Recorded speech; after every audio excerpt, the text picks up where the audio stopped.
Early hockey pucks were made of wood, but for informal games, a stone or a piece of frozen animal dung would suffice.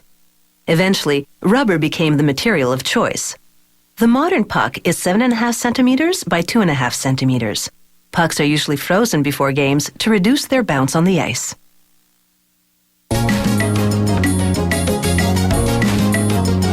"11 different ingredients go into making these rubber hockey pucks. The recipe begins with natural rubber. 2 types of oil make the rubber durable. Certain minerals act as curing and anti-aging agents. And a form of coal dust called carbon black serves as a filler. Workers feed the ingredients into a preliminary mixer.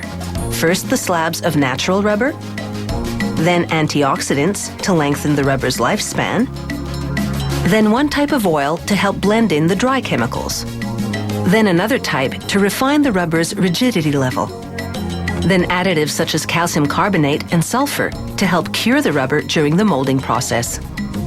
And finally, the carbon black filler.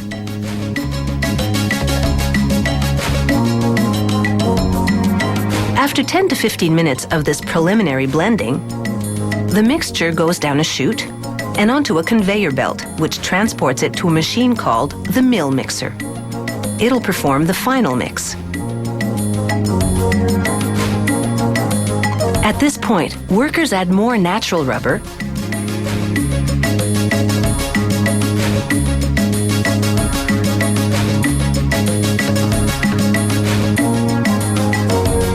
Then they add another harder rubber that will make the hockey pucks more resilient.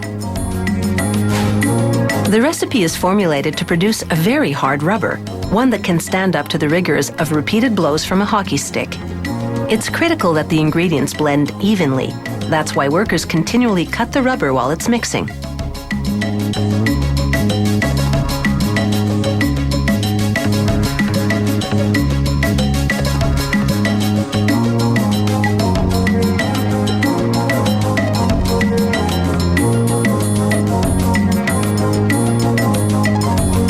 In the company lab, technicians evaluate a sample from each batch.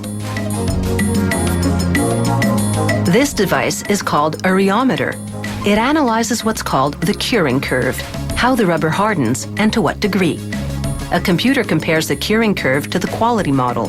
If they match, the batch gets the go-ahead. The rubber hasn't yet gone through the curing process, so it's still malleable. An extrusion machine squeezes it through a round die. This produces logs about 1 meter long and 7 centimeters wide, the exact diameter of the hockey puck.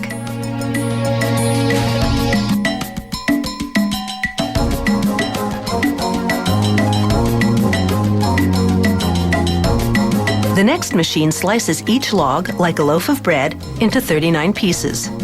Each piece is 2.8 centimeters thick.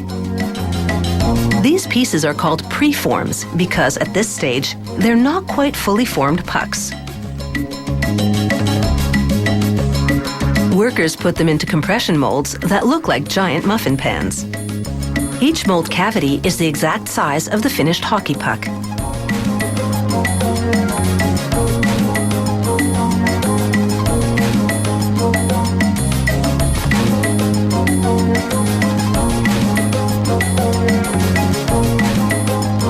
A cover goes on. Then the molds go into a curing press, which compresses the preforms and heats them to 149 degrees Celsius. It takes 18 minutes for the rubber to cure.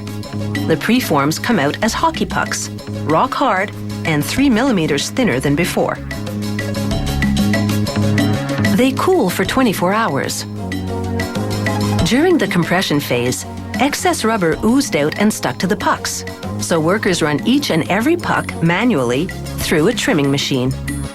There's excess rubber stuck to the molds as well. The factory scrapes it off, grinds it up, and uses it as filler in subsequent batches.